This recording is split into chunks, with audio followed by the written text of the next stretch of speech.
We had great players. They bought in and played. I told them they had to play 48 minutes tonight. Dig in. There's going to be a back and forth, and I'm just so proud of them. They just grind and grind and grind. Make plays when they make plays. And that's what high school sports is about.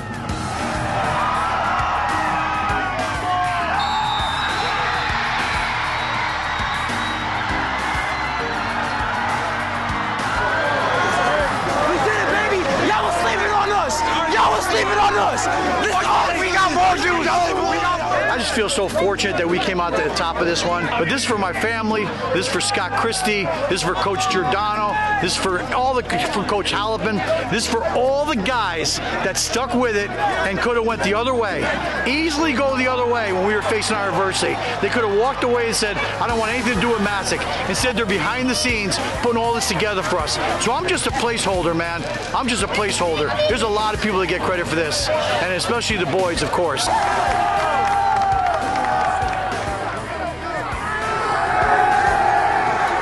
a high school football coach, the greatest thing you want your kids to do is just learn all those lessons, and they all came to fruition today. The kids watched them from start to finish. At this stage is awesome, man. It's awesome. I love this football. I love it.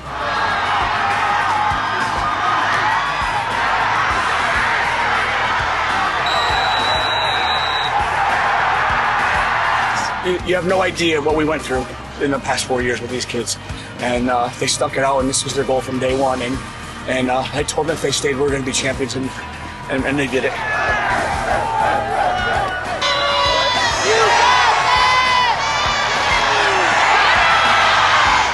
Funny story, I have a ring from that year, and I had it on my nightstand every single night, and I would look at it and manifest this moment. And now I'm going to get a second ring, so it just feels great. And our corners played great today, our safeties played great, D-line linebackers, everybody played great. It was a team effort, and that's why we won today.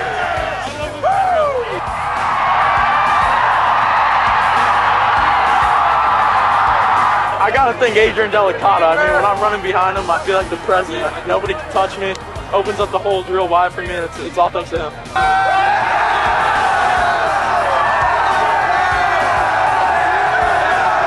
It's a feeling that you only get a few times, and I've been lucky enough to get it 3 times in a row here. So it feels great, and it's all your hard work paying off, which is good.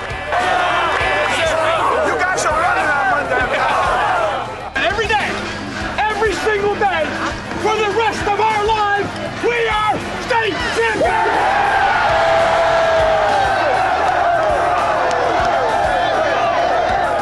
Hello, everybody, and welcome once again to the Meat Grinder. Happy holidays, Merry Christmas, Happy Hanukkah, or whatever you celebrate. We are reached the end of the high school football season, and not a moment too soon because I got a lot of shopping to do.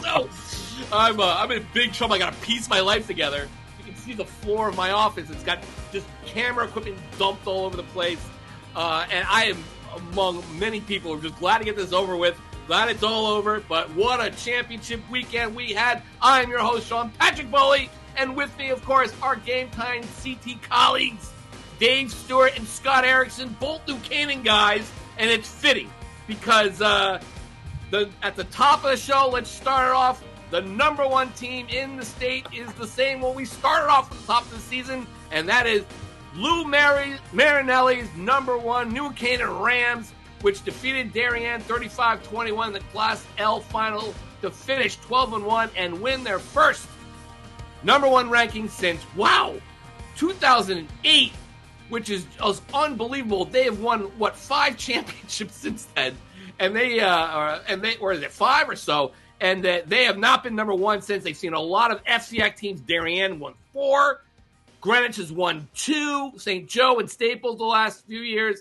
But no New Canaan until this very moment. 3-time defending champions now. The Rams are the number one team in the state. And I guess there was a lot of crazy things that kind of made that possible. Namely, Windsor getting knocked off by Masuk in the Class L final. And, of course, Brookfield losing to St. Joe in the Class M final. I said Class double M, with Windsor. And then St. Joe in Class M, beating Brookfield, the other undefeated team, killingly. Wins a shootout versus Sheehan, 13-0, third time that they are not number one after finishing undefeated. But, I don't know. We can kind of discuss that. But welcome, guys. How you doing? As two guys who are New Canaan guys through and through pretty much. Scott's a resident, his kid plays in youth football there, and Dave Stewart's Mr. New Canaan too as well. You guys must be pleased to see that the Rams are number one. Who'd you vote for, right? Number one, right? Darian, New Canaan. I voted New Canaan. I did not vote New Canaan to start the season number one, but I did vote New Canaan number one to finish the season. I think it was clear after Windsor lost that New Canaan would be number one. Brookfield would have had a good argument if they had won. And a lot of the New Canaan coaches, as they were coming out of the handshake line, the first thing they were saying was, how did Brookfield do? How did Brookfield do? Because it's been since 2008. That's a long time for New Canaan to not win a championship. And, good for them. Good for the Rams. Yeah, I'm like you. I didn't vote for Darien for New Canaan number one to start the season, but obviously they earned it in this case. And Windsor losing really threw everything into chaos, really, because they were pegged for the number one spot. And you can make an argument for some other teams too, but New Canaan was beating Darien in the final and the way they finished the season, having only one loss. They really deserved it. Yeah, I think I agree. I also voted New Canaan number one. Their schedule, obviously, a big part of that. The Alliance, this is where the Alliance helps teams like this. And granted, Killingly is also in the Alliance, but they're getting matched up against teams that are like them. So they played Sheehan in the regular season. It kind of might even hurt Killingly a little bit here that it was just Sheehan. If they played New Canaan, like they're in L, like they were last year, they played New Canaan or Masuk or something like that. Maybe it might have helped out a little bit more, but it was just that kind of year where they dropped down to Class SS and they beat Sheehan in a shootout when they're giving up a lot of points. And I think that had a lot to do with it. I mean, look, I know Jimmy Zanner, my buddy over at Norwich Bulletin. He definitely threw his weight behind Killingly. They certainly, last time they won it, he said the same thing. They're undefeated. They should be the number one team. But it is very odd. And then the New Haven Register's top 10 poll to see the number one team not be undefeated if there are undefeated teams out there. For a long time, it didn't happen until Killingly certainly in 2017 was finished undefeated, and they were the only undefeated team left. But Darien, with one loss, still was the state champion. They were the Class LL state champs over Greenwich. That was kind of a no-brainer. Then 2021, obviously, Darien again beat them out for the number one spot. Darien lost New Canaan, but avenged that loss in the semifinals that year. And listen, Killingly, Chad Neal's programs are dominant. And Killingly did play New Canaan last year, if we remember, but it wasn't the same team, right? They did kind of show them the door, and that might have helped Killingly get to this spot to get this young group ready. And I think Chad Neal did say something about that when I saw them play against Guilford. But it just comes down to the schedule. And the FCIAC right now in Southern Connecticut, the FCIAC, Fairfield County, I should say, is just absolutely the best region of football in the state. It's not even close. That's 9 straight years now, guys, that they are number one, that an FCIAC team is number one. The SEC this year got shut out of winning a state title for the first time. I can't remember. It's been a while. But even down here, Masuk winning, Fairfield County, Brookfield getting to the final, Fairfield County. It's just dominant. And I don't know, the first thing people are going to think of is it's money. They have a lot of resources down here, but it maybe go a little bit more than that. They just really take it seriously down there. I don't know what your guys' thoughts are, but this run by the FCIAC guys, unbelievable. Look, the FCIAC in this tournament was 12-3. Their only losses were to each other. Greenwich beat Staples, Darien beat Ludlow, and New Canaan beat Darien. First conference to win 3 titles since the SEC did it in 2012. That's it. And the SWC was the second best conference this year. I don't care what anyone says. Brookfield was inches from a state title. Masuk won a state title. And Newtown, as I said last week, probably should have been playing for a state title. They were 7-3. And the SEC was 7-7 this year, so we'll see. The FCIAC and the SWC are clearly the 2 best conferences right now. Yes. Followed by the SEC. And again, SEC had its finalists, couldn't pull it off. Fairfield got knocked off by West Haven. There are a few other chances, and then West Haven loses to Greenwich in the final. Let's look at the rest of the top 10 here, guys. New Canaan finishes number 1. They have 19 of 21 first place votes. They obviously defeated Darien 35-21. Andrew Esposito caught 8 passes for 120 yards and 2 touchdowns. including the pivotal 69-yard strike from Luke Robinson in the fourth quarter with about 7 and change left to secure New Canaan's third straight Class L title. Luke Robinson was 17 of 24 for 238 yards, and the defense held Darien off the scoreboard in the fourth quarter. New Canaan wins its 15th state title, all under Coach Lou Marinelli. Greenwich finishes number 2. They defeat West Haven shutout.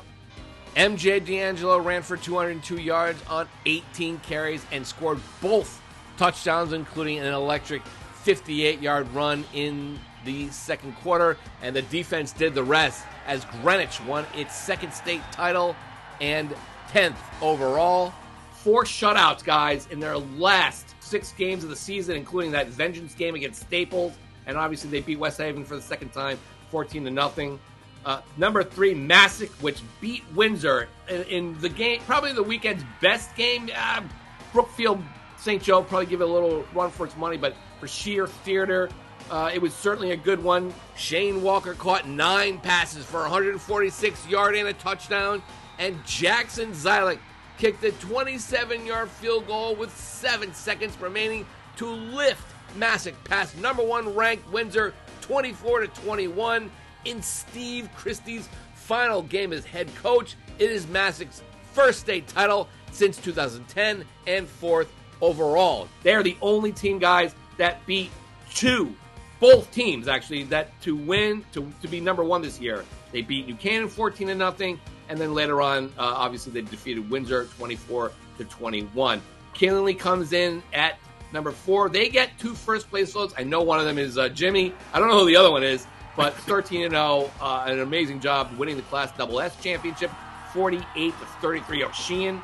Hayden Allard scoring 5 touchdowns and winning a shootout. It was close until late. They pull away to win their 3rd state title since 2017. Allard's a junior. He ran for 267 yards on 36 carries, while senior Everton Brown had 125 yards and a touchdown. Amazing job by Chad Niels, guys. I think this is their highest ranking since this run they've had, finishing number 4. Number 5, St. Joseph kind of got kicked around a little bit by the FCIAC teams, but came into the state playoffs, defeated Hand, and then beat Brookfield, getting up 21-0, starting with a 68-yard touchdown, fumble recovery return by Jake Rios, and then great touchdown catches from Lamique Black and TJ Wright. But the Bobcats stormed back, got within 1 late on a touchdown by Michael Walters, but the 2-point conversion no good, with Finn Kilmartin being the first guy in there, and then a horde of Hogs holding them out of the end zone to win that final. That is their 16th state title in St. Joseph history, and the 8th of Joe Delavecchia's career, and that's all been since 2009 when Tyler Matakevich won back-to-back titles in 2009 and 2010. So amazing job by the Hogs. Number 6, Windsor was in line to be the first team to be number 1 since outside the FCIAC since Southington in 2014, but just couldn't get the job done in the final. They lose on a field goal late. John Manning did his best to get him there. He ran 40 times for 225 yards and 2 touchdowns in the losing effort. They finished 12-1. Number 7, Darien. The only teams, like you said, they lost to was Windsor, if you remember that classic overtime game, the they got dudes, no, we got more dudes game in week 3. And then obviously they lost to New Canaan on Thanksgiving and then in the state final. Number 8, Brookfield, 12-1, an amazing job. Just inches, as you said, Scott, from an undefeated season. Number 9 is Newtown. They lost to New Canaan, 35-20 in the Class L semifinals. And a game, Scott, that you thought that really should have been the final game. But they ended up with 5 points in the semifinals against New Canaan, so they lose there. They would have an amazing season by them. They were also undefeated going into the playoffs.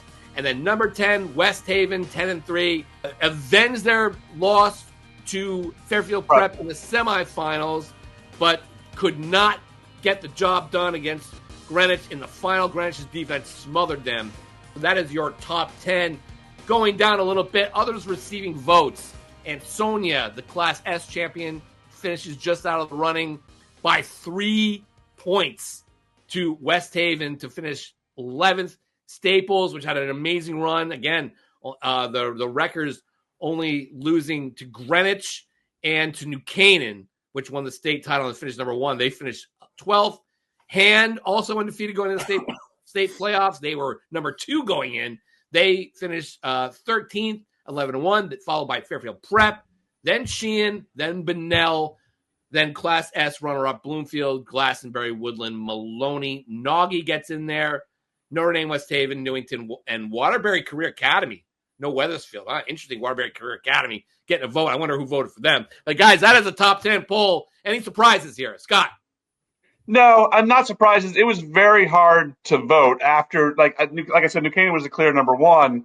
And then it's kind of like all these teams beat each other or beat the other one or, played the one that beat the one.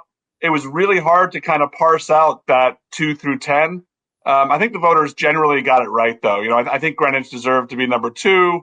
Masuk deserved to be up there despite having 3 losses. And then it's like, what do you do with Brookfield, who beat Matt? So I had Newtown a little higher ranked for, just because I thought they were better. But otherwise, I thought the voters, got this right in what was a tough year to vote.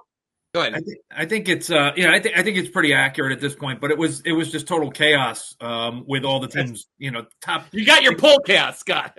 Yeah, I got my poll chaos. I got a little bit. If Brookfield won, it really would have been chaos, though. I think it was 7 of the top 8 teams going into the tournament lost.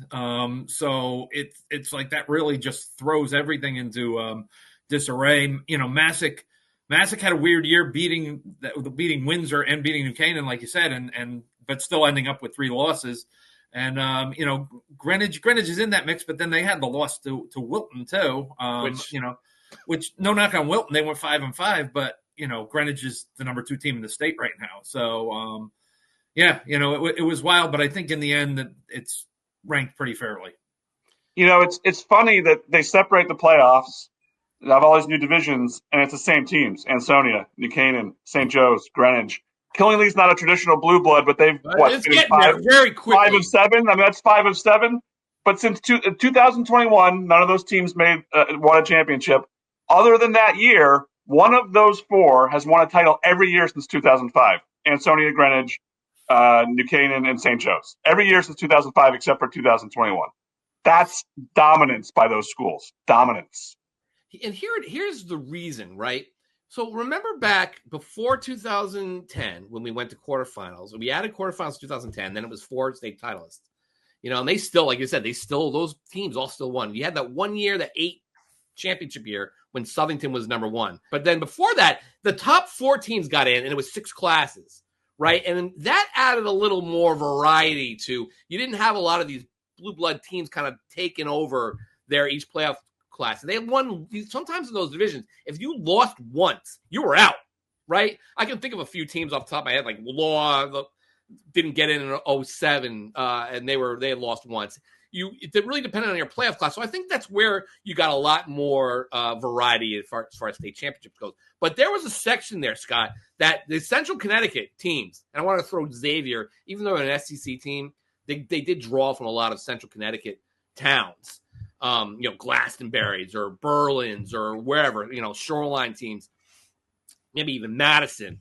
Though you had Hand, you had West Haven win, but a lot of those teams, Xavier won a lot. Southington was right in there. New Britain, obviously, with Jack Cochran. And now it's all kind of swung to Southern Connecticut. Granted, it's the most populous area, got the most money, clearly.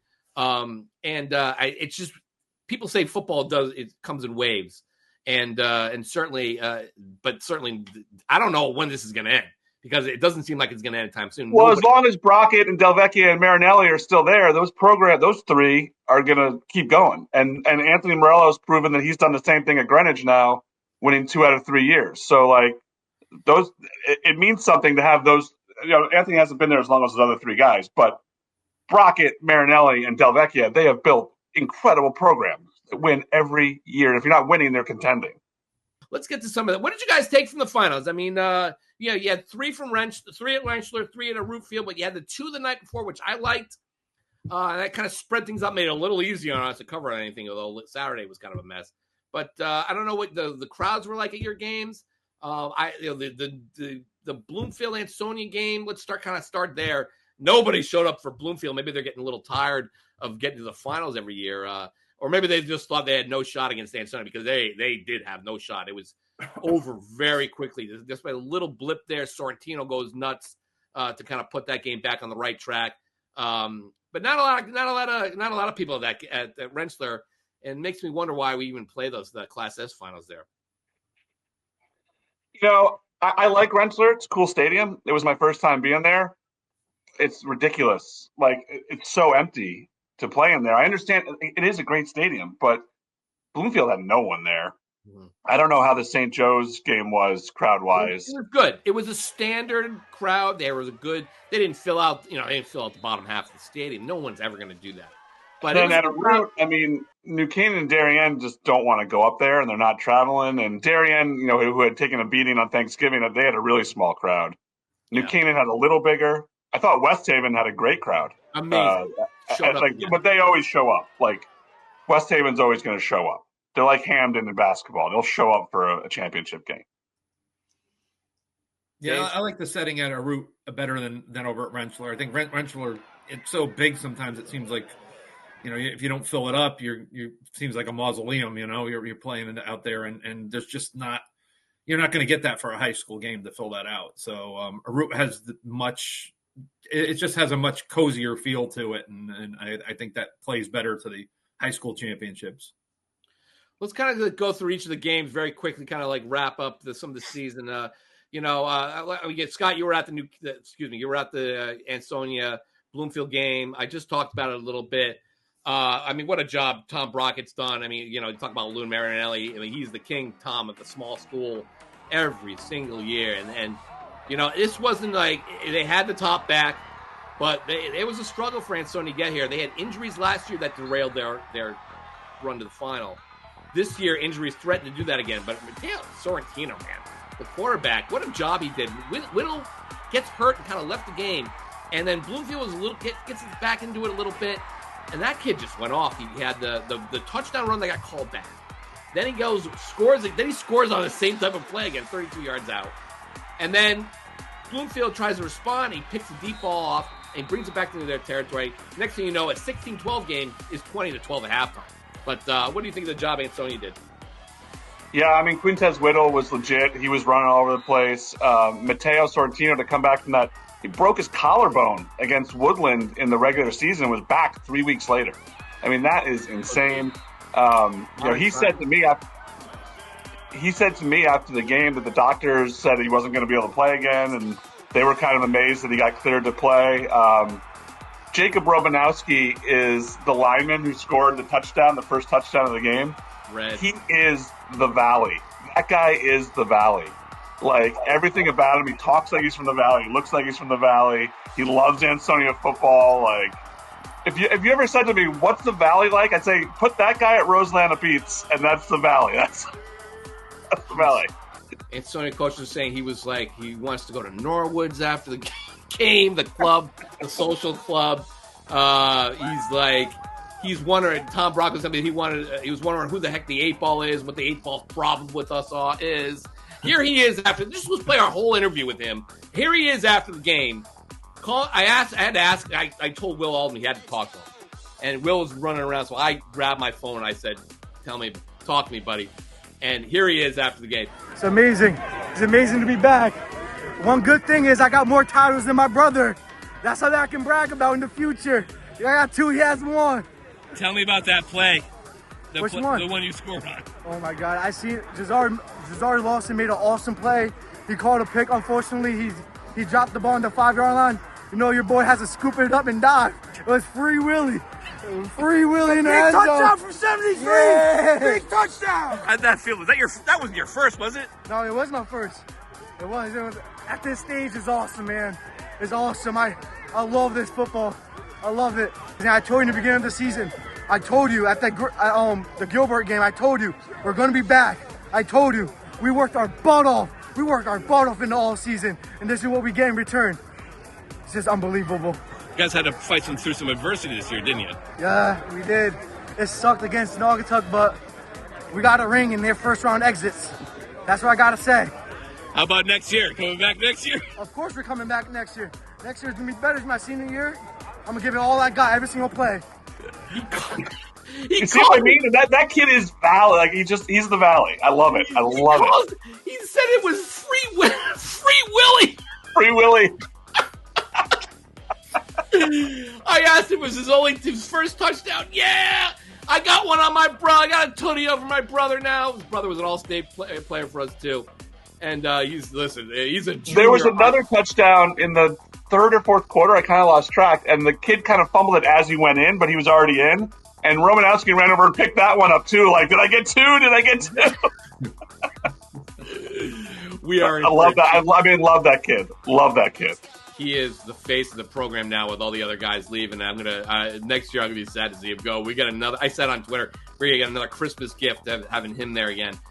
He is just a treat right now. I remember the first game of the season, really quick, that I did an interview with him, and Brockett, without even seeing the interview, ran up to me and said, "Give me that card you got there with the interview on." I'm like, "Why?" He goes, "Because I want to burn it." Because he was saying they're going to be state champions in week 1.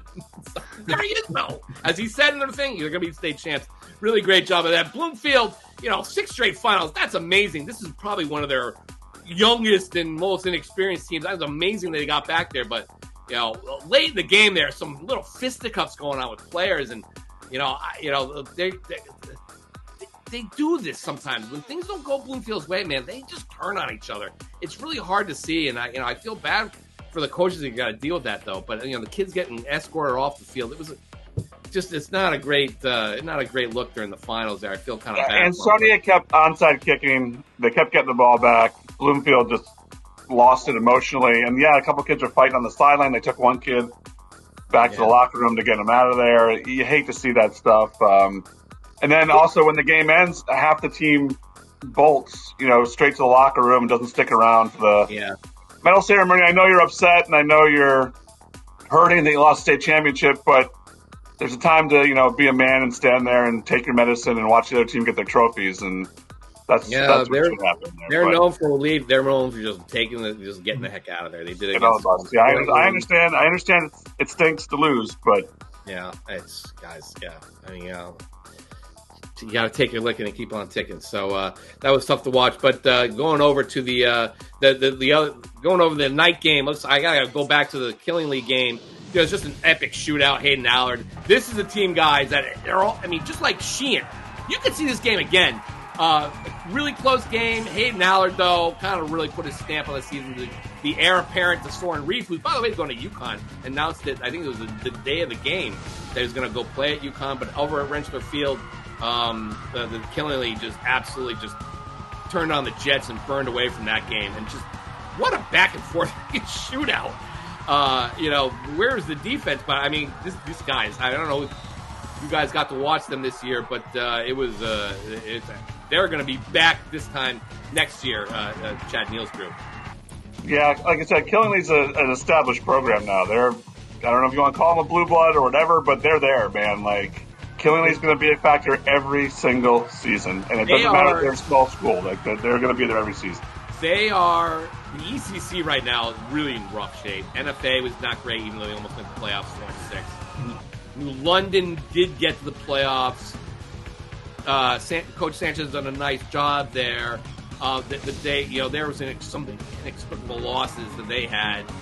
Fitch, not a tremendous year. Waterford played okay, but ended up running into Killingly, and then Wyndham was probably the other best. But the northern teams there are a lot better now.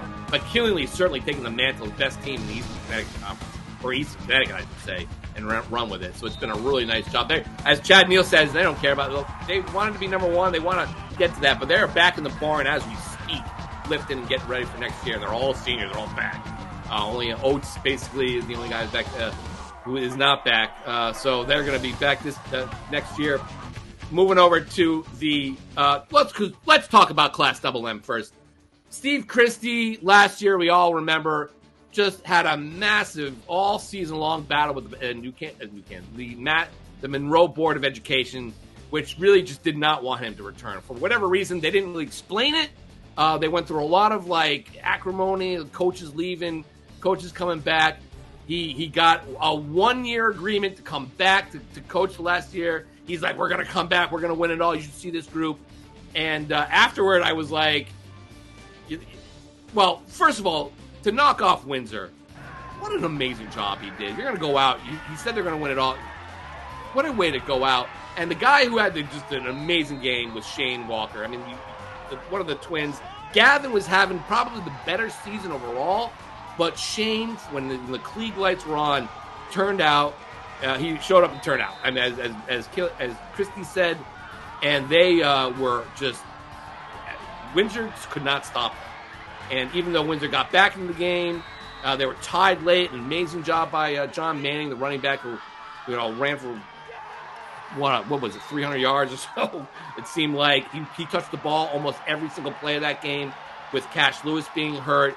But Masuk, when they got the chance to put this game away, they did, and they knew they were going to go to Jackson Zylik. An amazing job by Masuk. Yeah, who picked them? Oh, that's right. Scott, they were going to bronze Scott Erickson. I was like leading that way. After the game, here they are. We'll get. You got the clips. Play the clips. Here we go. After the game, there they are. I showed it to Scott earlier. Even if they were going nuts, they were ready to put you on a pedestal and bronze you outside their fair. Here it is, Masuk going nuts. I can't play the whole thing because Y'all was sleeping on us. Y'all was sleeping on us. We got more dudes. We got more dudes. Where Eric? Hey, let's go. Hey, Eric, we love you, Eric. We love you, Eric. Erickson. Everybody got Erickson here. Everybody's Erickson here. Listen, nobody gave us a chance in this game. Nobody. Except maybe one guy over here. Scott Erickson. Hey, Scott. Way to go. No one had us winning this game besides, I think, one person had us winning this game. And, we want to prove that one person right. We can hang with all the best teams in the state, and we put our energy in. We put everything, we add everything to it, and it's going to turn out good for us. So there they are. Erickson. Eric. Where's Eric? Where's Erickson? We love Erickson. Everybody doubted us. Well, they love you, man. They absolutely adore you for picking them. They said it like nobody believed it except Scott Erickson. But we believed in ourselves was the mantle. And the game ended, I got to say, guys, it was rough because Jackson's out. They were centering the ball weirdly on third down. I didn't even ask Steve about why he was doing that. Third down, and it was going to be a 38-yard field goal, which is within Jackson's range. Certainly been a great kicker for them over the years. They did it on third down, I guess, just in case something happened. They want to be able to – I don't think you can kick again, but if you have a bad snap or something, maybe you get another chance. But why even leaving Windsor an opportunity there to throw a deep pass to beat you like Ansonia beat Woodland? But on the first kick, it was wide left, but Fleet called timeout.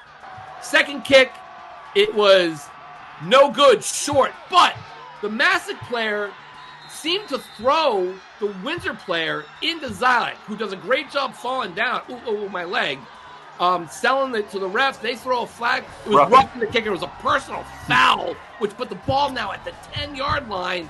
Afterwards, Rob Fleety, virtually inconsolable. He stood up, faced the music, talked about it, on the verge of tears because his kids, at this moment, he felt like they got kind of cheated out of it. Oh, he looked at the camera. The guy got tossed into the kicker, according to the coaches on the camera. So I asked him, I said, hey, I'm seeing that the guy got tossed to the kicker.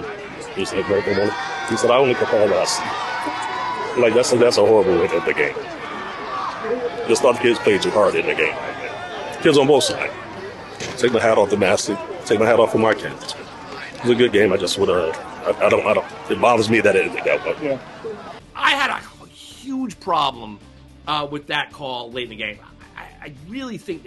Masuk deserved to win the game, but I don't know about that call, Scott. Look, it's hard to say what the ref saw. So if the ref just sees a kid coming in and hitting the kicker's leg, he's going to throw a flag, right? He may not have seen that the kid got pushed. It looked like he got blocked into him. Maybe they could have gotten together and talked about it. I was not there. I've only seen the video, so it's hard for me to say. It looks like he got blocked into him, but again, who knows what the ref has seen, and the ref just sees a kid hitting the kicker. Sometimes that's just a flag, and it doesn't matter what happened ahead of time. No, it's a bang play. It's a really tough spot. You hate to see that decide. He's still got to make the kick, but he had 3 shots at it. Well, look, as we say, there's 112 plays in a game. You know what I mean? Like, so you want to say it's one this or that, but there was a lot of other things that happen in games that decide games. You know, Dave, your thoughts? Yeah, I mean, I think if the kicker ends up on the ground, the ref is probably gonna notice that part, and maybe not notice the beginning part. We've seen that in a couple other plays this weekend too. So, I'm not surprised that they would call something like that at that point in the game. But that's a rough spot to do it. Of all the times to do it, and the state final, again, Scott, you're right. It's what they see. Remember, they don't. Fleet's telling us, he's showing them the replay. I see this kid get thrown in. I mean, he kind of tackled. The replay's great, but there's no replay in high school football. Right. Although somebody thinks there should be. We'll talk to him a little bit. But so that was the end of the Masuk game. Again, for Steve Christie, storybook. Steve Christie, who was he's been Mr. Masuk, Mr. Monroe, youth football, the Lions, took him to all sorts of titles and all that stuff. Started, he came back after John Murphy left. Then he came back again after Joe Lato left. He took this team. They had the whole thing with the Board of Education. I mean, again, I don't know. Again, I don't know what happened with the Board of Ed, but for these kids, you lose a great player in Jason Champagne. You kind of stumble down the stretch, but for him to do this, I mean, it's a great job. And then Shane Walker just absolutely delivered them the title here. Yeah, blue collar kids up in Monroe, and just whatever happened last year, it happened, and I thought it was good to see. So we move over to the Class M game. Look, St. Joseph. I mean, they lost their first titles with Eddie McCarthy, and since then they've only lost once in 17 tries. This is their 19th state title game. And Brookfield comes out there. They're the undefeated team. They want to show that they're just as good as the big bad FCIAC down there, playing St. Joe, which had all sorts of trouble this year offensively, but the defense was good all year. And from the outset, it was Rios taking the ball back for the touchdown, and they were chasing that for the rest of the game. Brookfield, St. Joe up 21-0. Huge play late in the. I don't know what Brookfield was doing. It seemed like they were taking too much time off the clock late in the half. They should have had a touchdown there after the interception. But yet they do make just a great comeback. An amazing job by Thad Ballsy and Michael Walters and the rest of the guys. Not just to come back, but to get within 1 point. That drive to end the game was an all-timer.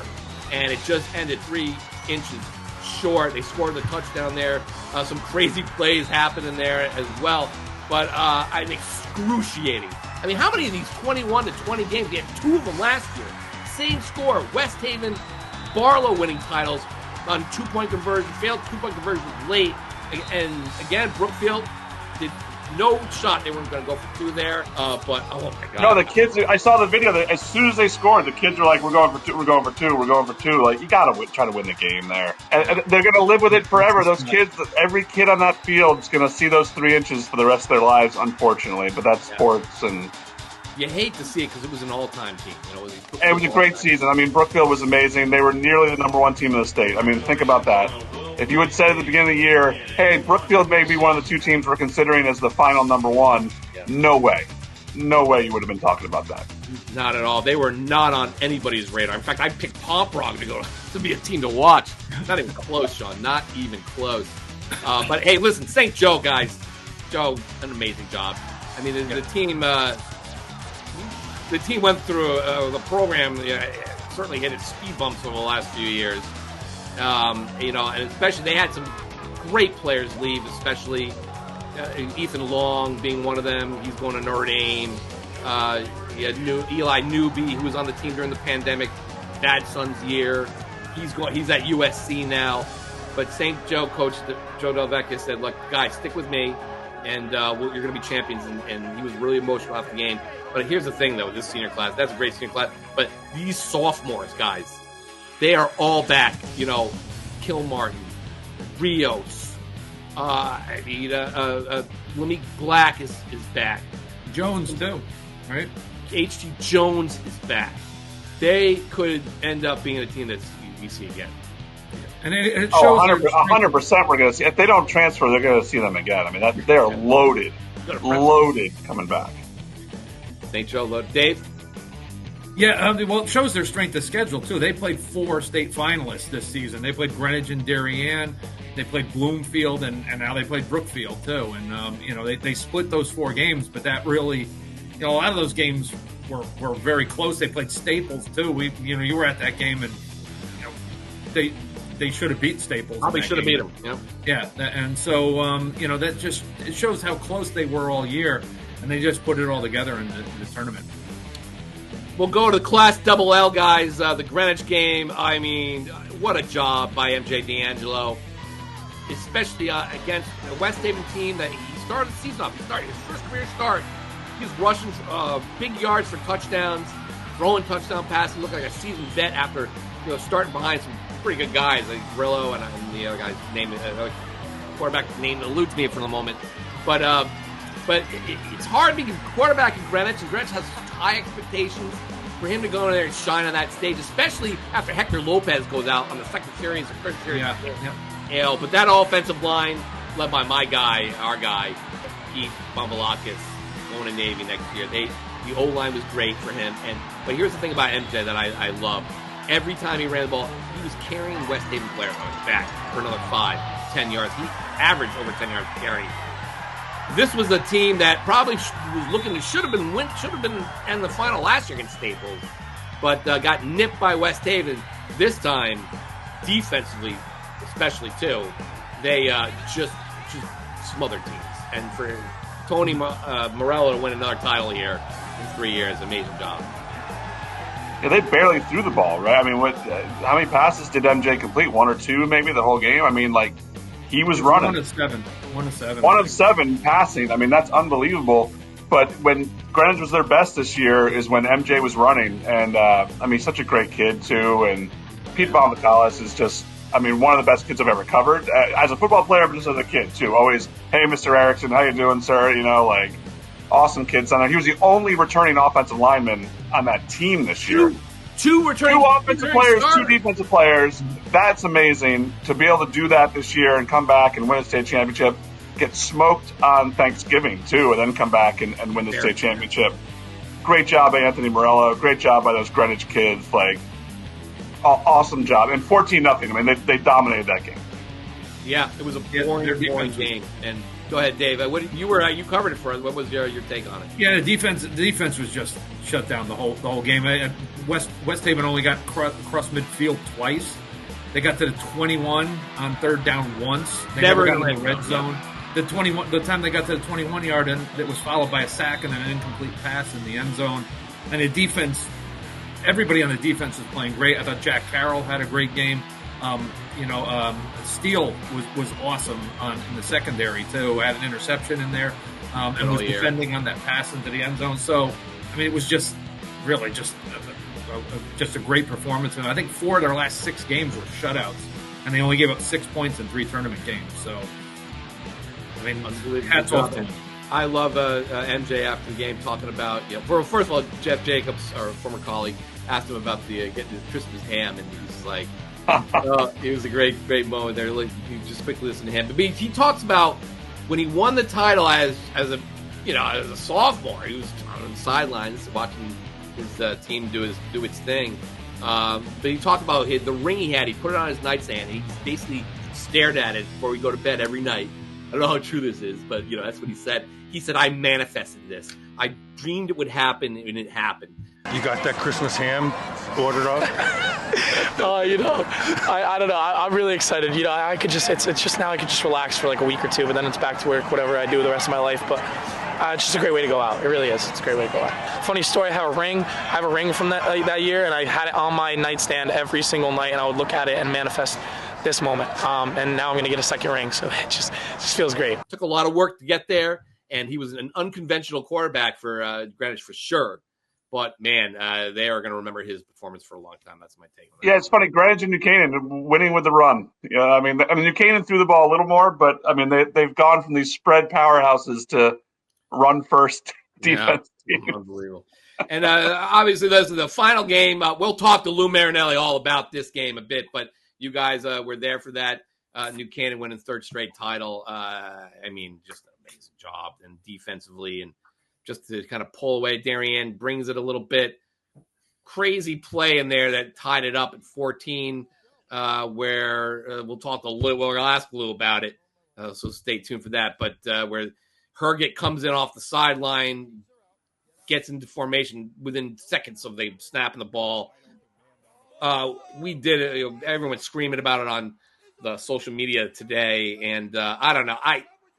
I guess Darien, I don't know what they're thinking there. They might say that, he just forgot to go in. I have not talked to them about it. It certainly doesn't look like that. It looks like it was planned. I guess you're at that point. You're not able to score on them, and you're just going to try anything you can. But what are you doing there, guys? I don't know. It kind of left a bad taste. If that was intentional and we can't get inside their heads, that's not a good look. It's not a good look. I mean, in the state championship game, and a program of that caliber should not be doing Bush League stuff like that in a game. Yeah. It's wild. It's wild to try that, and actually wilder to get away with it too. Nobody saw it. Yeah, we'll have to look at the New Canaan quarterback didn't see him until he was 15 yards behind him to run into the end zone. Yeah, I mean, listen, but again, add it to the lore of Darien, New Canaan over the years. Yeah, there you go. Yeah. I said to you earlier, thank God it didn't decide the state championship, because then people would have been nuts. Screaming. I mean, nuts with this. So thank God it didn't. Just a quick interjection on this. This podcast was recorded on Monday, but Darien has since responded to the uproar surrounding this play. It's certainly gone viral a little bit. So we wanted to make sure they had their say. This is Darien coach Andy Grant to our reporter Dave Stewart on the play. According to Andy Grant, the play was signed off on by the referees before the game started. Here's his quote. We asked a couple of questions saying, we are going to run a play where we have 10 guys in the huddle. We're going to break the huddle. We're going to run the 11th guy onto the field. He's going to be set for a 2 count, and he's going to be inside the numbers. Is there any issue with that? And they said there was no issue with that. From my standpoint, you may not love the play, but it was cleared with the officials prior, and if they had said no, we would not have run it. He goes on to say that Herget ran right in front of the referee, and he marked him off the ball with his punchback, which is a signal the referee makes. There's 7 officials on the field, and 3 or 4 of them were in that meeting and knew it was coming. That play should not take away from New Canaan or our season at all. It feels like that's the focal point rather than them having probably one of the best teams in the last decade. They're really well coached, great athletes, and great players. I don't know why we're talking about this play when the significance was very minimal in terms of the outcome of the game. Hats off to them. They are an incredible team. So that is Andy Grant. We do ask Lou Marinelli about this a little later, so you should be reminded that this was before Darien had a chance to explain its side of things. And if that's the case, that is what Darien did. They told the refs beforehand that it's on the crew officiating the game.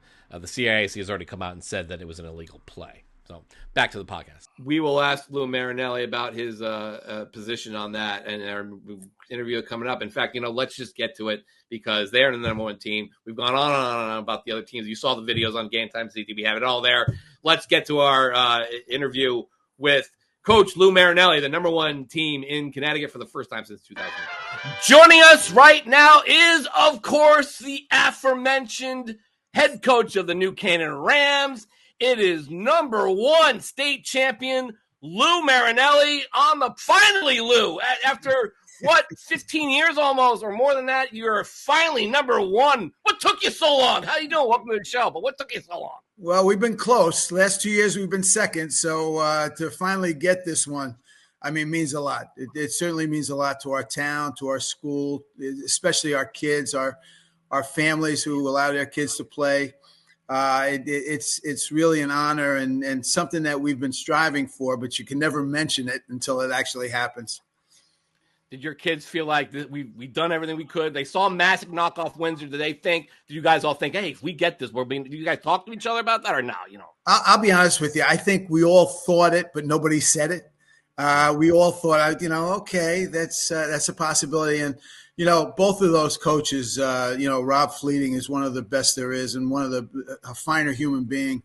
And then, Christy, Steve is, they're both really good coaches. But when that happened, it crossed our minds, but we didn't say anything, just hoping. A couple of your assistants asked me how Brookfield did immediately as they came out of the handshake line. How did Brookfield do?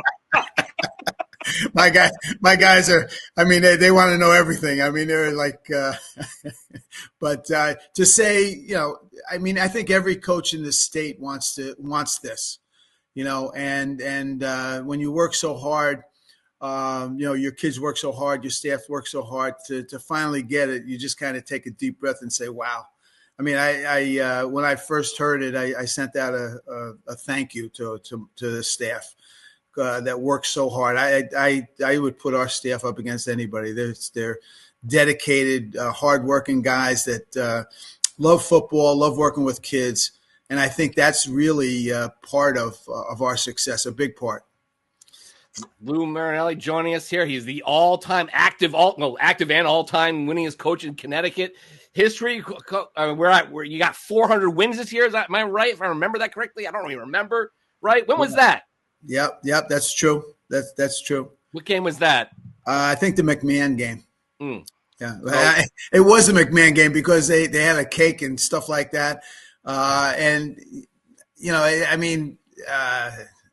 the community reacted really well to that. It was such a surprise. It surprised the way they honored me that way. Yeah, that's an awesome. I had a couple coaches. I think it was Tom Brockett was like, that's just insane. And he's had a great run too, but he just was like 400 wins. Oh, Tom's one of the best. Insane. Yeah, Tom will be there someday. He'll be there.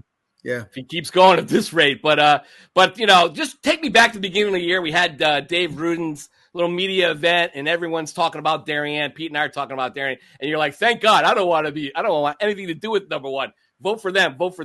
And then the poll comes out, and you're number one. I didn't agree with it. Pete didn't agree with it. Right. But you guys are number one. When that came out, and you're like, oh man, you must have been like, oh, all right, well, we got a target now. Scott, did you agree with it? I did not vote you number one, Lou. I voted for Maloney number one.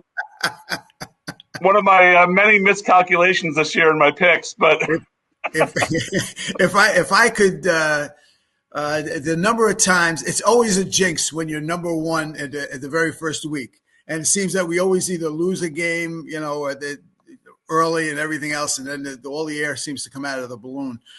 But then after we lost, we just kind of went back to work, and nobody mentions it, but this is what everybody wants.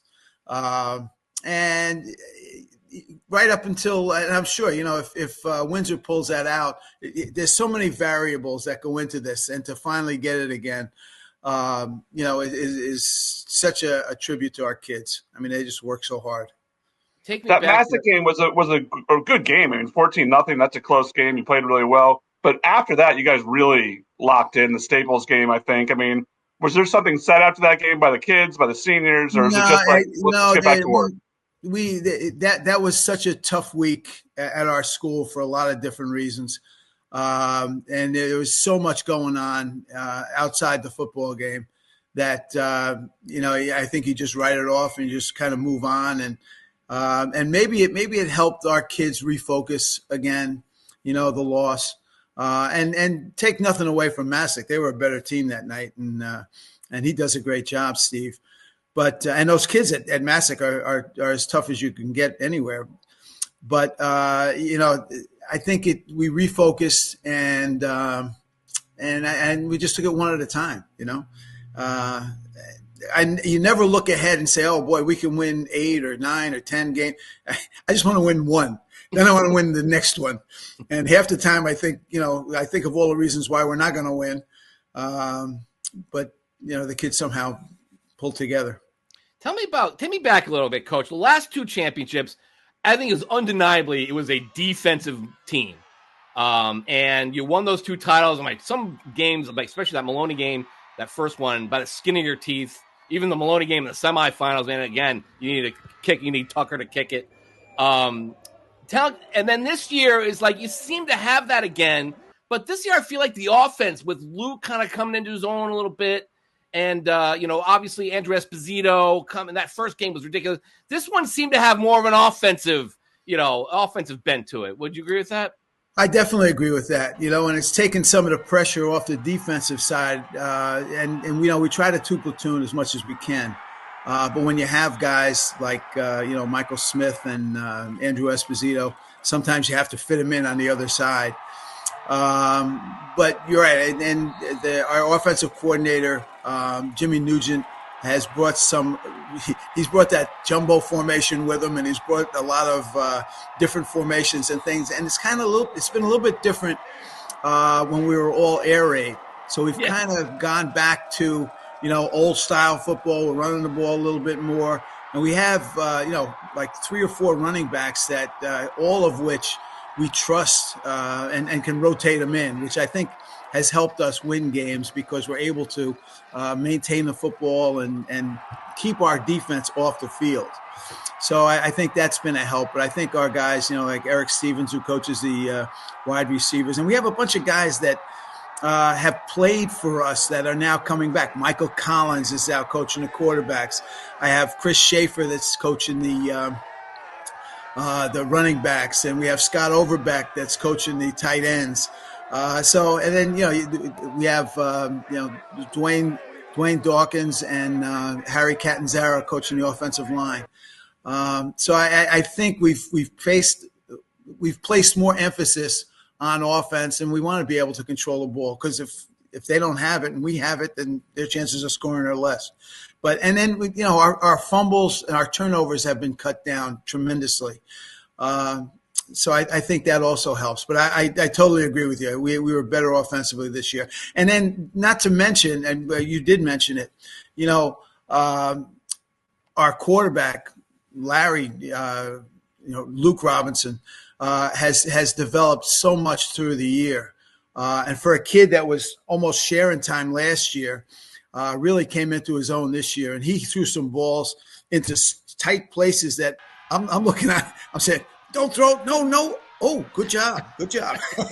I mean, he is. And he's so cool under pressure. You have some kids that you have to calm down.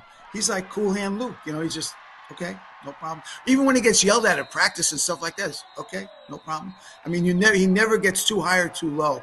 And I think that had a lot to do with, with us offensively, because he calms the offensive line down. We'll be fine. Relax. So meanwhile, I'm going crazy on the sidelines, screaming, my head off. But that really helps. And I think, having a guy up in the booth like Jimmy and Eric have really helped. I'm sorry, Eric's down in the field, but and Harry up in the booth that I think have really helped us offensively. How much would Bo Hickey have loved Jumbo?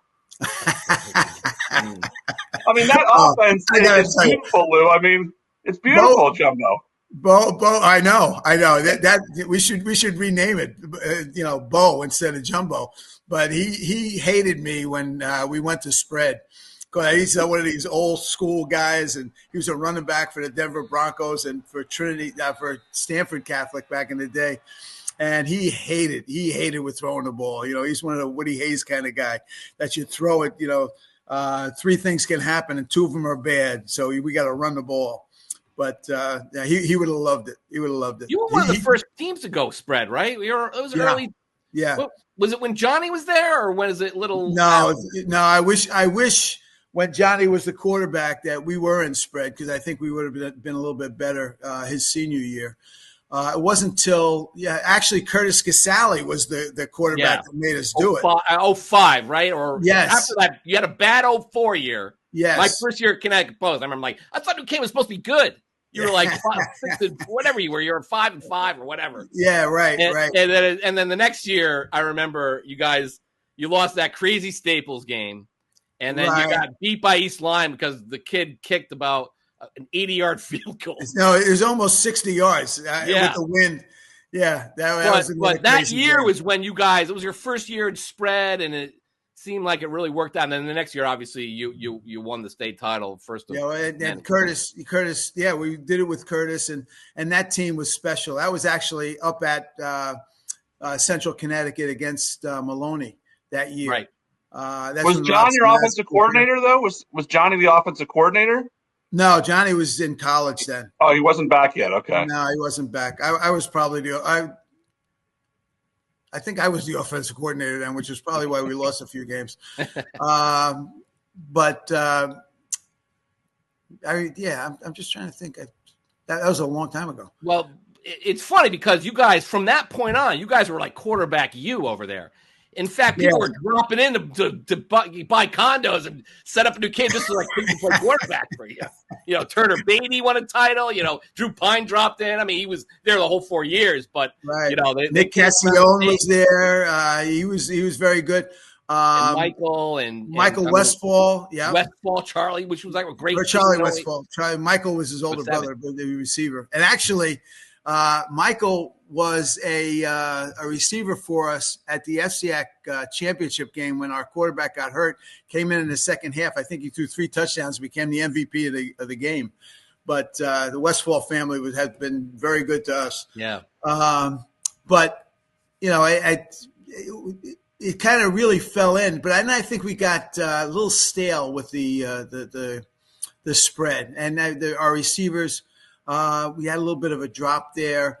Were defenses catching up, Coach? And maybe that's what it was. Yeah, it wasn't. I think it was more that the defenses. And I mean, you can see when you watch football in Connecticut now that a lot of the coaches have caught up to that, and that's normal. So you got to kind of go to the next. You know, what's next, and what goes around comes around. And I think that football is now coming back to more of a power run game. If you look, I mean, there's a lot of that, that goes on now. But the wing tee will be back in style in no time. Well, West Haven went to spread this year. I think they'll be with their quarterback on. They'll probably go back to wing tee pretty soon. Yeah. But it does. My quarterback gone. I don't know what we're going to do. Yeah. Well, look, Coach, you've been building it with defense, and the defense has clearly has been the linchpin here for these titles. And you know, I don't know where you guys grow these. I mean, maybe Scott can tell me. But I don't know whether you have a farm down there or whatever it is. But you always have one guy on defense that is just the key to the whole thing. And Michael Smith this year, he's just been ridiculous. And he got better as the season went on. You guys are throwing him in on offense. You're putting all special teams. He just did everything for you, just like a lot of the other guys like last year, like Benevento and so on. I mean, how great has he been and how key was he? Well, Michael Smith has done absolutely everything. He's one of our captains, but he's not a beat my chest kind of guy. He's just very quiet and okay, you want me to play there? Okay. I'll do that. And then when he carries the ball on offense, I mean, he's elusive. He's tough to bring down. It makes me look like, we know what we're doing. And on defense, I think he finished with Silvestri might be a little upset. I think he might have broken Silvestri's interception record. But with the last one that he picked off, that was his pick of the game, right? In the game, right? That sealed the deal. But he is so good, and he's a better kid than he is a football player. And I think he's one of the best football players in the state. I really do. He's actually, and I think he flew out yesterday. He's playing in an All-Star game in Dallas. Really? Got selected, yeah. And I said, "Are you going to be okay?" After this, and he's got blood coming down and everything. No problem, Coach. I'll be there. I said, "Yeah, no, I can play. I'm good." Every interview we had, he was like bleeding from his face. You talk about a kid that plays with his heart and soul. I mean, he is, and he's maybe the nicest kid to help kids out that are having trouble or something like that. I can't say enough about Michael Smith. I think he's the best player in the state, but I'm biased. But I mean, you have to work with him, for a season to really appreciate what a great kid he is, and how he brings other kids along. Just I can't say enough good about him. Any other unsung heroes here? I mean, you get caught in so many of these the top guys, but there's certainly it's a team thing, and obviously, I'll be very honest. All coaches, no matter what sport, the hardest thing is to make team. And between parents' expectations and everybody wants to play to go someplace else, but when you make team and kids care about one another, it is such a pleasure as coaches. And I think in the last 3 years, and I'll go back, I think the kid that really set us up for this was a kid that's playing for Army now. I don't know whether you saw the Army-Navy game, but they did a special on him, and his Ned Brady's his name. But he set the culture as a captain, he and the other captains that year, where he wasn't, well, sophomores, you got to pick up the bags. He was out there picking up the bags. He's one of the last guys, and come on, we'll do it together. And he set a culture that has lasted 3 years now, and I hope we can carry it on, where they all care about each other. Hey, where were you yesterday? You were sick. How's everything? How's your mom? I mean, they all care about each other, and that has made it the last 3 years. And before that, we were kind of like that, but I think that kind of culture. You look forward to going out every day. You can't wait to get out there with those kids. And I think my staff would tell you the same thing. Do we have problems like everybody? Sure, like any family. But it's more of a family atmosphere. And even our families that have their sons play, they're part of our team, and it's a family atmosphere, and I can't wait till I kind of dreading tomorrow night at the banquet, because then I know it's finally over and I just want to keep this team as long as I can. But so I think, that to make team, and it's so much more fun than, well, Johnny got this many carries and how come you're not throwing the ball to this one? And I mean, and this guy had, some guys I know talk to the coaches, their parents call them, well, you miss it because I got Johnny had 26 tackles and you only have him for, Oh, Lou, we get those emails every week. Are you kidding me? Oh, yeah. We are brothers in arms. I'll give you a Bo Hickey quote that I've said over and over. Thank God I'm getting old, because I don't know where it's going, but I know, I don't think kids anywhere can get a better experience and learn more that's going to help them in life than playing football. I really believe that. I mean, it worked that way for me, and I decided to spend a lifetime coaching. Yeah. Well, a couple of things here before we go on. A lot of teams this year, Coach, played each other twice. And you've been playing Darien, it seems like twice every year. I mean, like last 2 years at least. And there's been times before that. I've only beaten you once since that game over my shoulder, the Finlay Collins game. Yeah. I mean, you how do you do that? It's a rivalry game. It's like tiddlywinks. They would go nuts over the two towns got together. How have you been able to beat these guys so many times in a row? It's a game that both towns want to win more than any other. And I don't care if we're both 0-9 going into that game. That's the game that you want. When's that going to happen? I hope never. Especially if I'm here. But you never know. You never know what can happen. But I think our kids get excited. I know their kids get excited, and how we do it. I think we've been fortunate because certainly they're well coached and they have some really good players. But it's a game I think that they point to, that we point to, that you get ready for basically all year long. And then that day, I mean, that's what kills me about some of the coaches we have in our state that say, "Oh, well, we should do away with Thanksgiving Day football. We should go and have a state playoff where but come to New Canaan or come to Darien and see. Even as bad as it was raining, those people, you had community people from both towns, getting together. They're tailgating. They can't wait for the game. The kids to play in that game. It's such a thrill." I mean, I wish our stadiums at both schools were a little bit bigger. We were playing it for a while at Boyle. I wish they had played, if they had played the state game at Boyle, they would have gotten a few more. Yeah. But I understand how that works. And I mean, hey, look, I will admit there was the Rensselaer crowd, especially for S, was a little small. I mentioned it.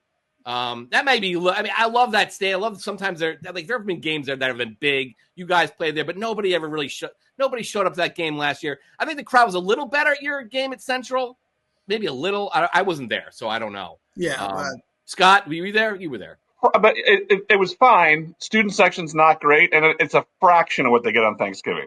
I mean, a fraction. Well, Thanksgiving is a fraction. Even in every state game, if it's a rivalry game, it's always less than the Thanksgiving Day game, especially if they're good. But right? that should show you how important the Thanksgiving games are to these communities and how much it means to the kids and the teams that every year they show up. I cover Stanford and West Hill every year. There was 3 wins between them this year. The place was packed, like in the rain. It matters to the communities. These games matter. And Lou, you guys didn't even play Thanksgiving until '94, right? Right. No, after I left, they never had that. I will say one thing I'm proud of is I was on that committee to push it, and the whole thought there was that okay, we played our championship game, which they took away from us on Friday night before Thanksgiving, but then every FCIAC team had a big game after that, and then it was over. And I came from a time back in the 80s when FCIAC teams didn't even care about the states. Yeah. I mean, they just wanted to get in the FCIAC championship and then to be in that game, and they played it on Thanksgiving. But we reversed, and it has become so big. I know guys like Jim Bunicor up in in Ledger or wherever he is. They would like to move it and have a playoff where you start before Thanksgiving and then you end it that week. But all I say to the coaches that disagree is you should start building that up because the schools make a lot of money off of that. Number one, the kids have a big game and it's become a Connecticut thing.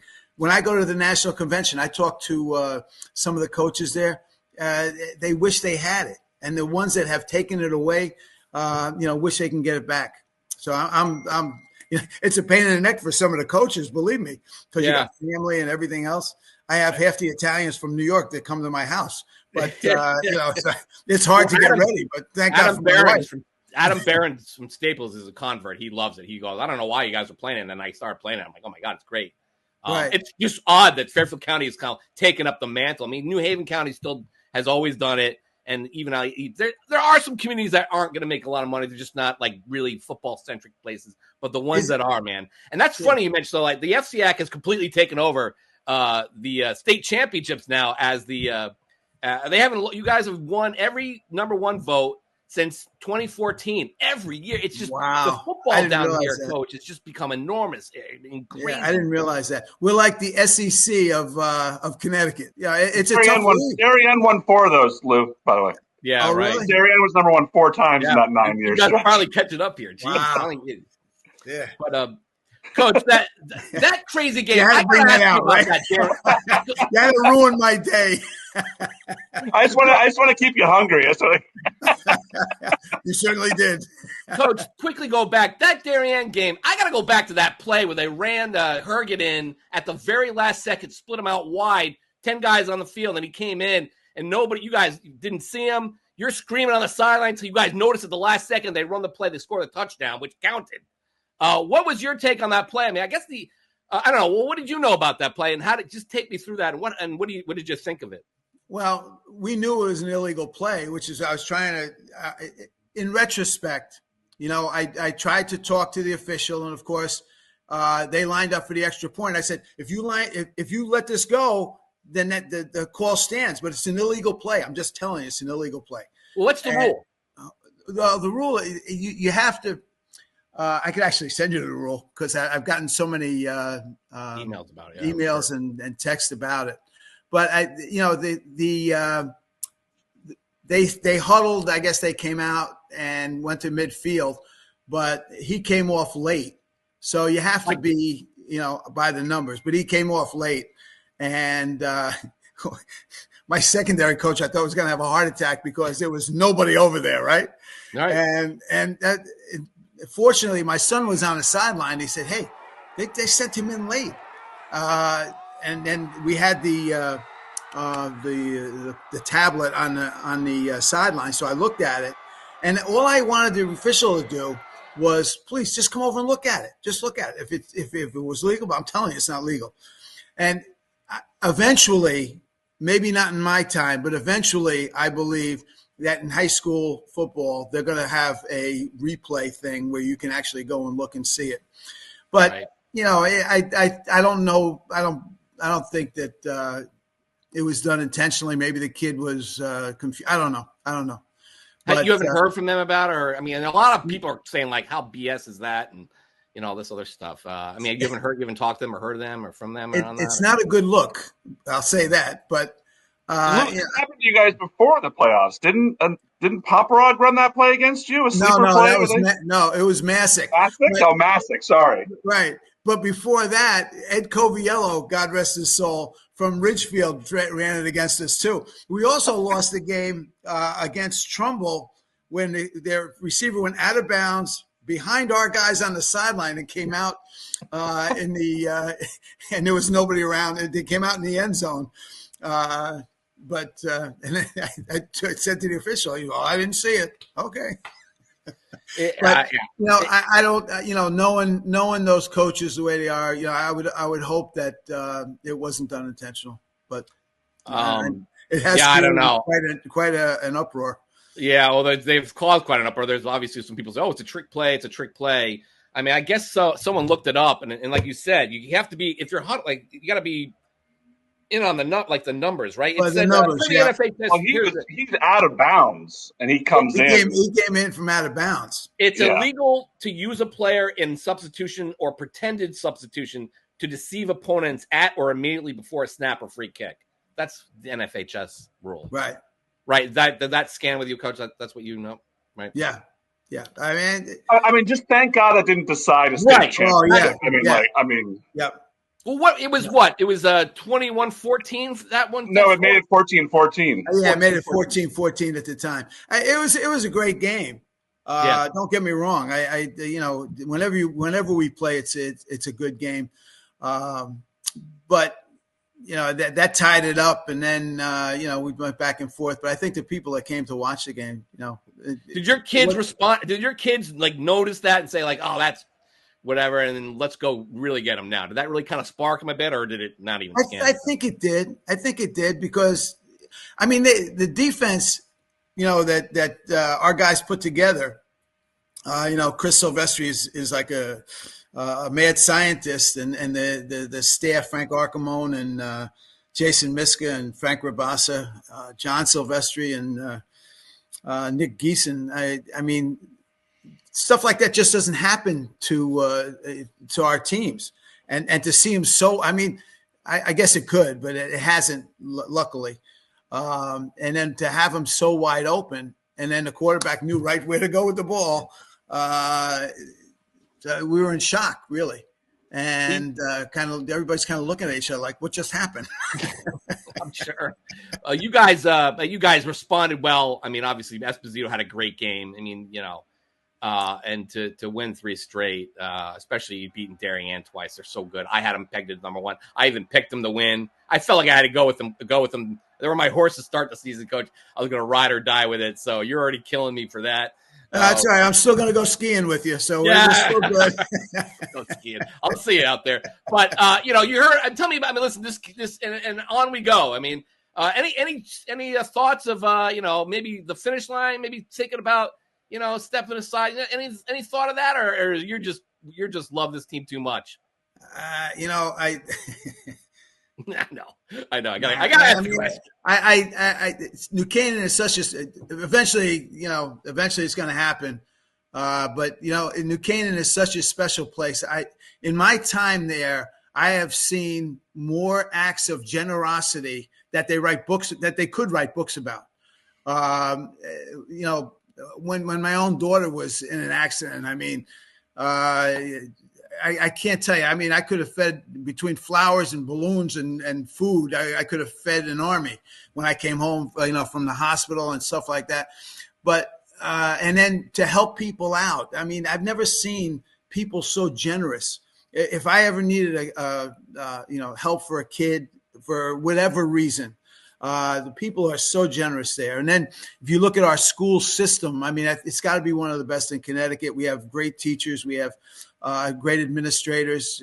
You look at our athletic program. It's like old fashioned, people getting together. And I mean, the townspeople, the support that we've gotten, it's been absolutely tremendous. I just can't say, and I'm proud to say that my 3 kids graduated from New Canaan High School. They all went there.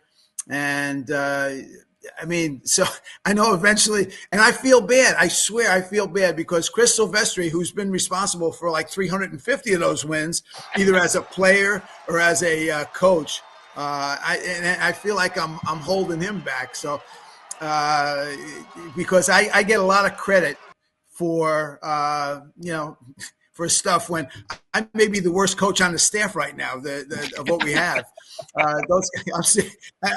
These guys are unbelievable. I can't say enough about them, but especially, having Chris, who was the Gatorade Player of the Year, and then went on to college and came back, decided he loved coaching so much that he gave up his financial job and got certified as a teacher. And now, and he's probably a better teacher.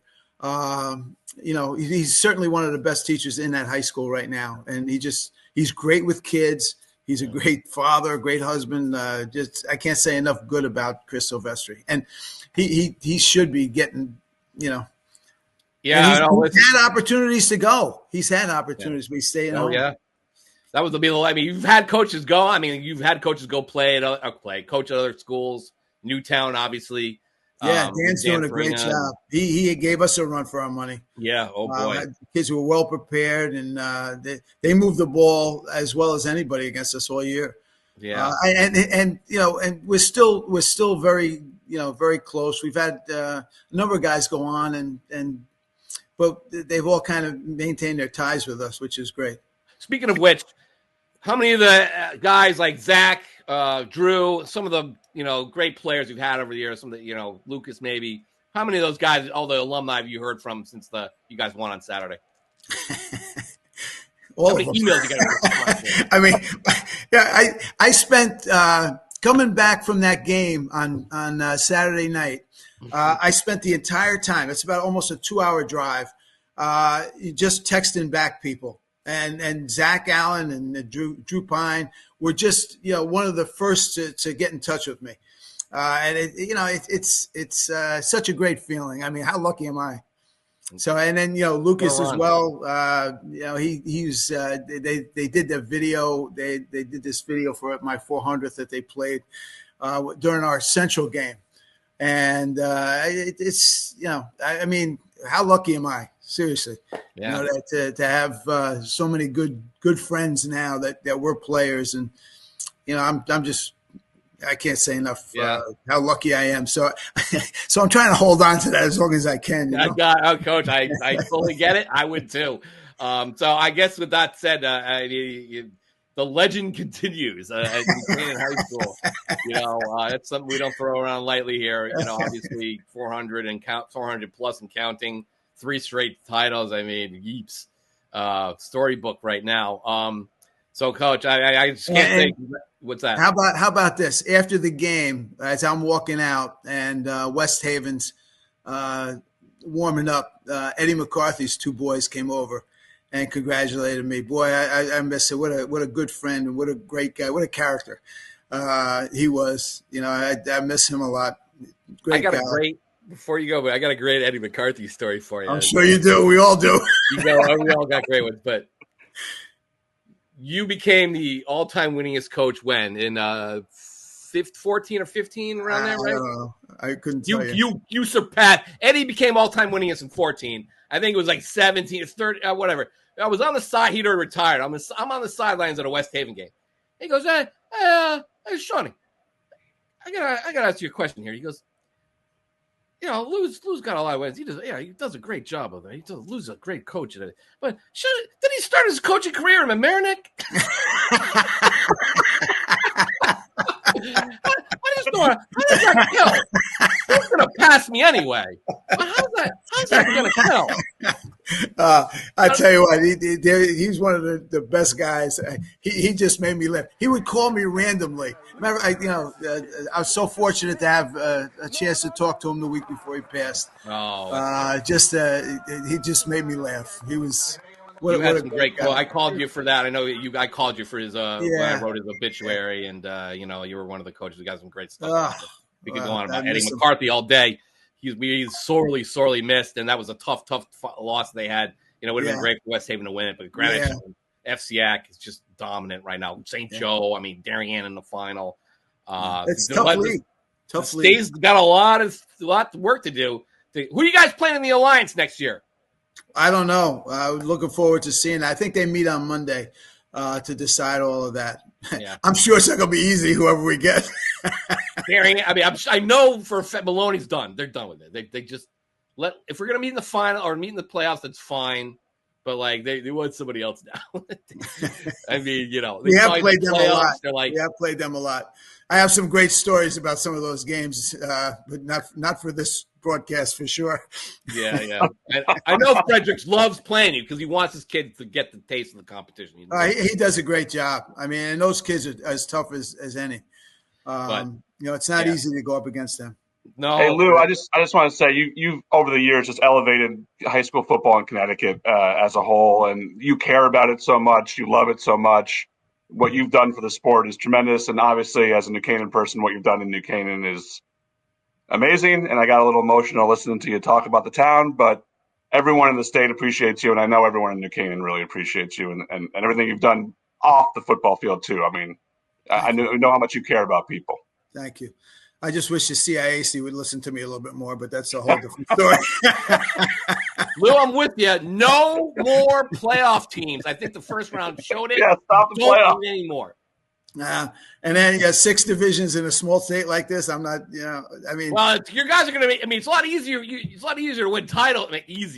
But it's a lot easier to win titles. No doubt. They spread you all out, but it's the same teams winning. Ansonia, St. Joe's, New Canaan, Greenwich. Great. Right. So I don't know.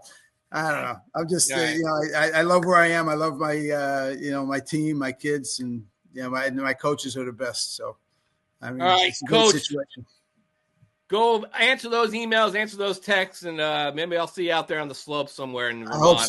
I hope so. And thank you, though. I appreciate everything. That's great. It's great. Coach, we appreciate it, and for what you guys do for high school football too, because a lot of people, tune in and want to see what you're up to and the different. I love the kids. The kids are like their kids after the game were referencing Pete and I at the beginning of the season, saying, how is New Canaan number 1? It's got to be Darien. And other kids they wanted it to be Darien. We showed them, so it's feelings are mutual. I got Masuk screaming at me. Well, they're gonna bronze Scott. They're gonna bronze Scott a statue because he's the only one who picked that. Oh well. Anyway. All right, Coach. Go back. Tell your wife, Fran, we said hello, and your family and Johnny. Hope he's doing well, and the grandkids. And we'll see you soon, Coach. Thanks a lot. Thank you so much. Thank you for what you do for high school football as well. Thanks. Okay. God bless you. Thank you. Let's not forget the picks, guys. The picks. Who won the picks? We had a 5-way tie going into the weekend with me, Brecklin, Dave Stewart, Will Oldham, and Joe Morelli going in there. And man, did I stink. I got absolutely obliterated. I went 2-4. I only won. I picked West Haven, Darien, Windsor, Sheehan, I only got Ansonia and St. Joe. I actually picked St. Joe out of that group. I thought it was the one I was most iffy about. But I fell way out of that. I finished in, 5th place. But the winner of the champs is Will Oldham and Joe Morelli, finishing at a tie for first. There was a tiebreaker. I don't think anyone did it. If they did, someone was telling me, boss man ain't here. So, but those guys finished 124-48 after going 4-2 in the picks. An amazing job. Will got Greenwich, New Canaan, Brookfield to lose. Greenwich, New Canaan, Killingly, and Ansonia, and Morelli got New Canaan, St. Joe, Killingly, and Ansonia. Also lost Windsor and Windsor and West Haven, and all of them picked Windsor and Brookfield. So those are the winners there of the second place. Dave Stewart, he went 3-3. Brecklin went 3-3, And like I said, I finished way out. Scott Erickson made a great run, going 5-1 in the championships. Yeah, very Bowley-esque from 07 when I picked everybody right. 6 inches short from being undefeated there at Brookfield. Yeah. An amazing job. Of course, you'll go down in Masuk football history. Legend. Masuk legend. Congratulations to the little guy, but congratulations to Erickson for winning it all in the championship. So that's and become immortalized. That's a great thing. So there are the final pick standings. 8-Ball coming in at 8. 8-Ball had a not bad week, 3-3, but the other guys, better luck next year to the rest of us, including me. So there are the picks. Hopefully we'll get Pete back and see how he'll rejoin us for that. So, all right, guys, a long interview with Lou Marinelli. Dave, sorry you couldn't be there for that, but yeah, certainly Lou, you don't want to throw legend around a lot, but Lou is just he's a great coach, over 400 wins, handles everything pretty much with class. It's hard to say anything bad about Duquesne. I haven't heard it. You have to dig in there to really find he's just running such a great program in the last few years, winning another title. And it's amazing. It's been since 08 since they won it, but just amazing job. You guys are a New Canaan, we got New Canaan guys here. Scott lives in town, so, obviously nice there.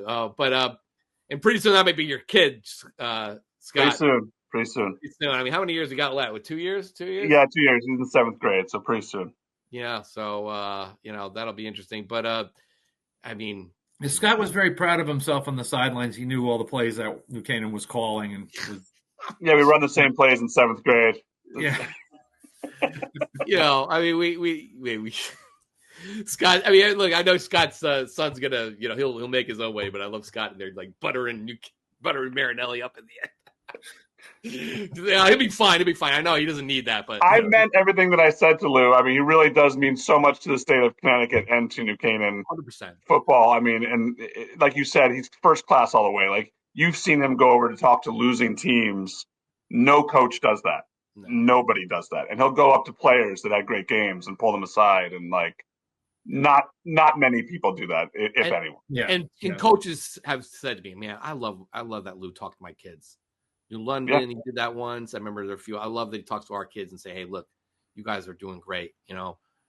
We just, our guys are just a little better today, but you guys are doing great. So and Staples coach Adam and Behrens told me when he came up here to coach at Staples that Lou was one of the first guys who left a message for him and telling him he could do whatever he could for him to help out and stuff and get him acclimated and stuff. So, I mean, that's just the kind of guy he is. And the other coaches love him.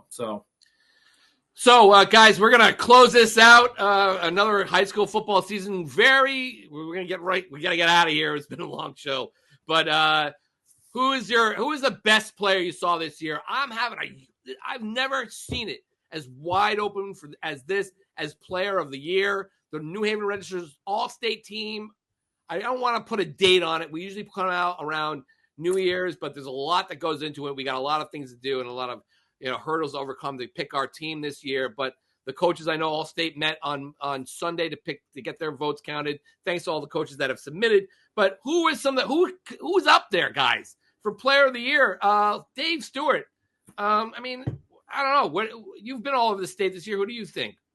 I've seen New Canaan play, Darien play a lot. And from those teams, Michael Smith on New Canaan's defense just stands out to me. And the guy's just does everything. He's returning kicks for them. I mean, he's just a great defensive player, and he plays on offense for them. Look at Newtown's got a few people too. I mean, Ryan Schofstall, quarterback, had a great year. Jaden Taylor, wide receiver, is just incredible. Guys like that. Darien, Ben Rolap, I thought was just, at times he put them on their back. And I mean, I know they have the big kids with Charlie Tom and Kevin Roach out there, but Ben Rolap was really kind of the engine of that team. Yep, 100%. They got going. So those are some of the people that I've seen that have stood out. And, of course, Walker from Masuk, had some great games, although which one? The games I saw that them play, though, were just wild. They're all over the board. I saw them beat New Canaan and then lose to Bunnell and then get beat up by Newtown with the quarterback down on Thanksgiving, a day before Thanksgiving. So they were kind of all over the place this year. Scott, What do you think? Yeah, I mean, look, I think that New Canaan maybe had the two best players in the state. If you talk about Smith and you talk about Esposito, Smith was just incredible this year. Other kids that I saw that I really liked, I really like Jesus Martell at Maloney. I know they took an early exit there, but what a receiver he was! Tied a state record for touchdown receptions in a game. Awesome player. I thought Nick Fox was a great player. The linebacker at Prep, whose name Frey. Huh? Frey. Yes, Frey. Yeah, awesome. I mean, awesome defensive player. Great player. I don't know if anyone has won the defensive player. A defensive player has won the Player of the Year awards in Zach Allen, but this might be the year with a couple good linebackers and Smith, who just had an incredible year. And it was fitting that he got the interception to end that game there at the end, and possibly tied or broke Silvestri's interception record with that one there, according to Lou anyway. Anybody else? Yeah, not off the top of my head. I mean, Pete Von Malakis at Greenwich is such an awesome lineman. Like, linemen get no notice, nothing, but he's going to Navy. He held that team together, especially early as the center. Like, he was Greenwich football this year. Absolutely. I mean, some of the guys I saw were great. I mean, obviously the Windsor kids. John Manning was just an amazing running back, and he, even in the final, just balled out. Cash Lewis he was hurt going into the final from the semis. He's going to Bowling Green. He was instrumental all season long. One of their best players. They had a lot of guys. Some of their offensive line guys were great too. Going over to it was all the guys you mentioned. Michael Smith, obviously, I love him, and Pete Von Malakis is great. Jaden Taylor from Newtown, but Nick Conlon from West Haven certainly, kind of put that team on his back, especially offensively. They needed him to try and work some magic. Couldn't do it against Greenwich final, but he put on a great performance in that game against Fairfield Prep in the semifinals. Speaking of Fairfield Prep. Oh, you know what? The kid from East Hartford, the quarterback, Roberts, fantastic. Roberts was amazing. And, I saw him, and he was really, really good. Not a great team, but he was fantastic, Don. Especially beating up Manchester in their final game, a team that was, going to the state playoffs. An amazing job by them. I mean, Hayden Allard at Killingly was very good. I can go on about all these guys. I mean, obviously, Quintez Whittle from Ansonia. Sorrentino played great for them as well. Leaving out Finbar Malloy, too. I was about to mention Finbar Malloy, the receiver there. He was great. Speaking of Manchester, Joe McGovero was a great receiver for them. We got a huge problem with receiver for All-State. Who's going to be first team there? We're going to have to shift some guys around and put them at DB or something like that. But, lots of really good players. And, there's a lot of guys who are coming back next year. It's going to be very, very interesting. And speaking of guys coming back, we hope to see Pete Paguaga, who we miss dearly, get back. Everyone's asking, and everybody was asking about Pete all year long. He is not too far away. He'll be back soon. We hope to see him again very shortly. We do miss him, and a lot of the stuff that Pete said throughout the season came back in these finals, guys.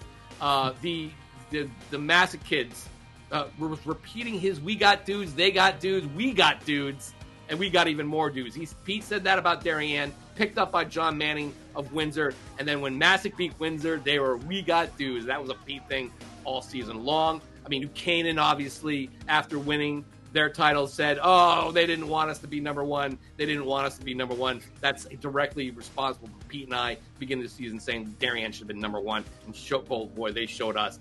And the West Haven guys, again, they loved us all year long. Kadir Dembele, there's another All-Stater guy we can talk about who was came down here going to Wake Forest. He was great. If we missed anybody, I'm really sorry, but we got to get out of here. It's been a long show. We hope you can to see you guys very, very shortly. We got winter, we got sport, we got all that stuff for Scott Erickson and Dave Stewart and Danny Deshevsky and Pete Paguaga. I am Sean Patrick Bully. This has been the Meat Grinder on GameTimeCT.